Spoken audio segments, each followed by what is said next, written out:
All right, in this video we're going to talk about recent changes to New York State firearms laws. Specifically, it was the 13th, was this Wednesday. What went into effect was background checks on ammunition. Well, I'm going to explain to you in as basic, quick terms as I can what is going on in New York and what I believe. If you watch how these governors are doing this stuff, this is showing you how the politicians and the gun grabbers are going to try to pull the same method to force gun restrictions, bans, and everything on us federally.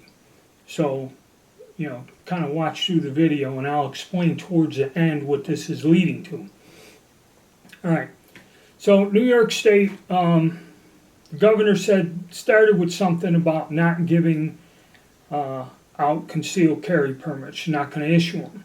This was challenged in court and they lost. So then the governor come up with the state law, which is a state law, was signed into law, a different form of gun control, which kind of tried to circumvent this. That's why it's kind of important.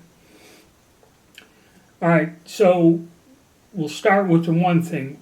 Part of the change, not only is it the background check for ammunition, it's also required by the state now that you must have a background check, any transfer of any firearm, okay, must go through an FFL, must have a 4473 and a background check run. So if I want to sell you an old 22 rifle, we got to go to a dealer. He has to go through the inventory, get the background check, fill out the paperwork and all this other fun stuff, and collect a fee. Which also, the state has also imposed that you must pay the state for each transaction. There's a fee that goes directly to the state. Which for one of these for a firearm transfer is $9.50, and for the background check on an ammunition transfer, there's a $2.50 fee that must be paid on top of everything. That's your sales tax, price of the ammo, the whole 9 yards, dealer's fees.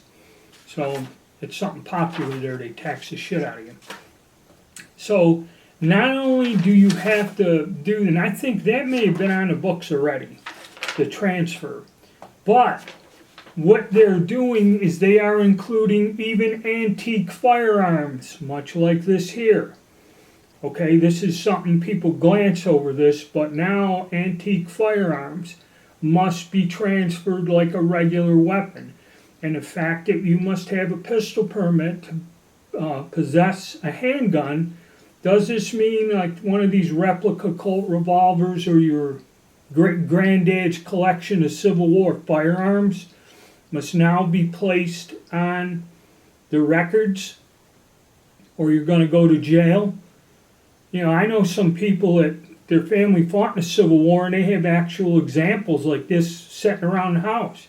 Are they in violation of the law now? Now they have an unregistered handgun that's 150 years old or something? I don't know. So that's the one thing they did. You have to have all weapons, antiques, whatever, transferred through a dealer from now on. So that's one big thing. I never thought it would get to the point where antiques are on there. And that's, like I said, there's a lot of people that have family heirlooms lying around. They don't have any other modern guns, but I've seen people who have original Colts or muskets or a damn side-by-side shotgun that's 140 years old or something. Now all of this must be transferred. So now let's get on to the ammunition thing. It all kind of started with the ammunition before they had the law. It was like some stores would willingly, as store policy, it wasn't a law yet. I remember my friends told me up there that you'd go in and go, hey, I want a box of 9mm cartridges, 9mm pistol cartridges. And the clerk would say, well, show me your permit, show me you have a legitimate, valid permit for a weapon of that caliber, and I'll sell you the handgun cartridges. The guy goes, I don't, because I haven't carbine, a 9mm carbine, which is a rifle or whatever, and I don't need a permit for that, but I'd like to buy some ammunition for it, and they wouldn't sell it. So I guess part of the other gun control, now that all antique firearms and all firearms must be transferred through a dealer for any type of private sale or whatever, now they go with the ammo. So when the law came out Wednesday, what they do is you go into the store, you buy your box of ammo, and you fill out a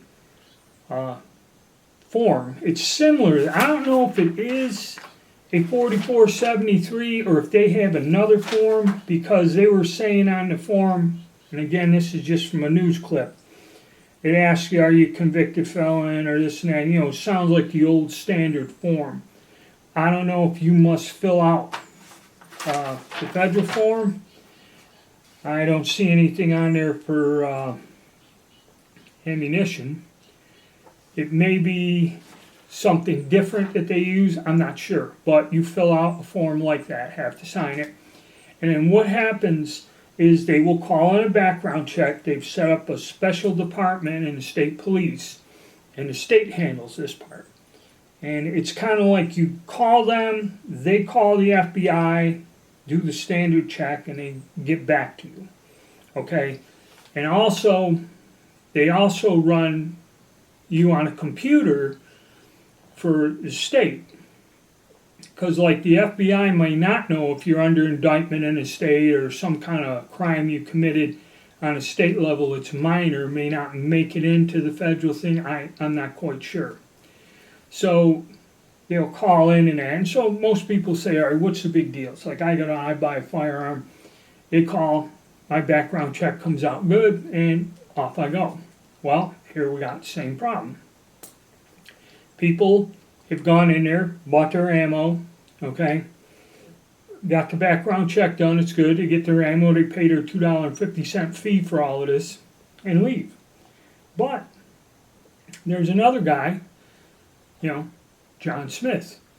His background check ain't coming in, he's been waiting 2 hours, okay? And then there's some kind of procedure, they got 90 days to tell you why this was or something. They got a time period they must tell you. If you're turned down for a background check, they got to tell you why. And part of this other problem of this is, you know, most people, maybe they buy one gun or two guns. They got a shotgun, a rifle, and a pistol. And in their lifetime, over say the span of a few years, they bought 3 firearms. They don't really buy any more firearms. They got what they need. But ammunition, you're going to purchase more often. Okay, so now they're getting you to where, you know, you can run into a computer glitch or however the system's working. You can be denied ammo. So it's kind of an inconvenience, you know, and a lot of people say, well, what's the big deal? If you go in there and you don't have a problem, you can buy your ammo, pay your $2.50 fee, and be happy. But what I'm trying to warn you about, and a lot of people may say, you know, I don't really care what the hell goes on in New York State. Well, you're seeing the game plan that the gun grabbers are doing. They may not remove the Second Amendment. They may not ban certain firearms. But if they require that you get a background check for ammo, and this goes through the state. Federally, there are laws where they cannot, through these background checks and your federal firearms license, the sheet here, the 4473s, I think I'm getting that right, yeah, 4473s, they cannot compile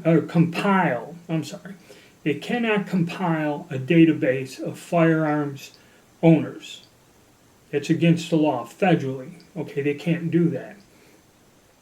A state, on the other hand, now that you're going through with ammunition, and another question I have, which I just thought about now, what about reloading components, gunpowder, and primers?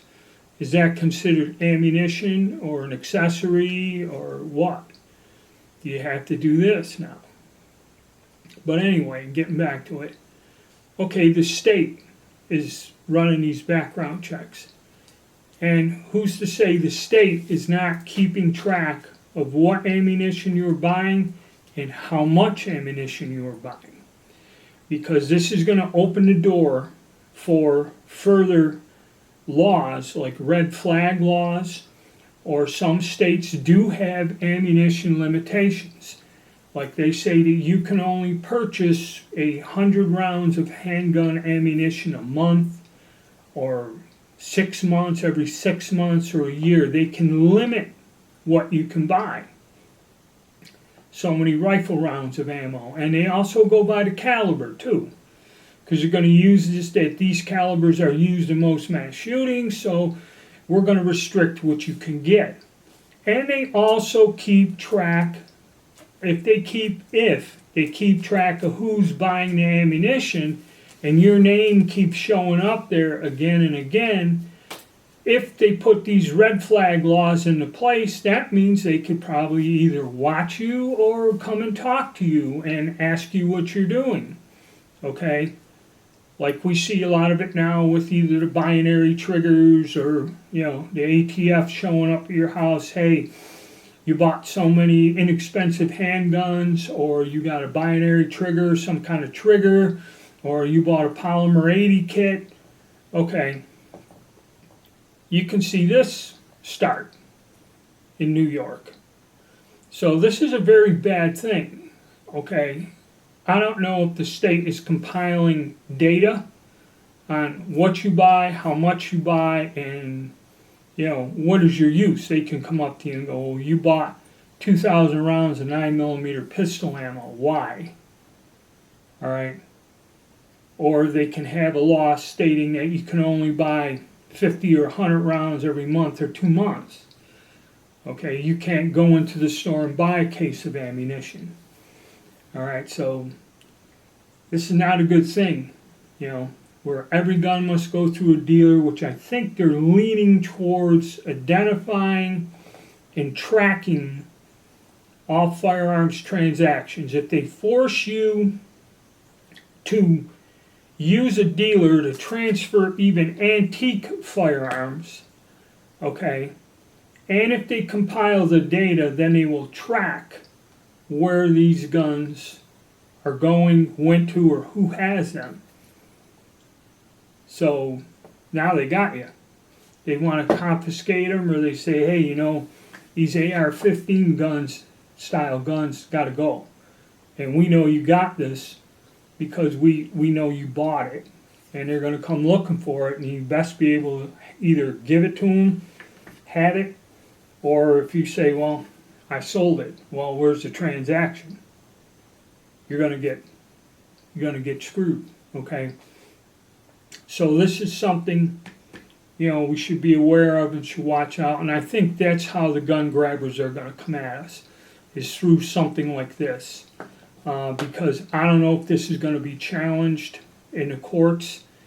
I don't really know if limiting you to buy ammunition or having you do a background check is unconstitutional. I don't know if you can argue that point. They're still letting you buy it. They're just making it extremely difficult and keeping track of who's buying what. Okay, so that's the thing. All right, guys, if I hear any more on this topic, I'll be sure to make another video.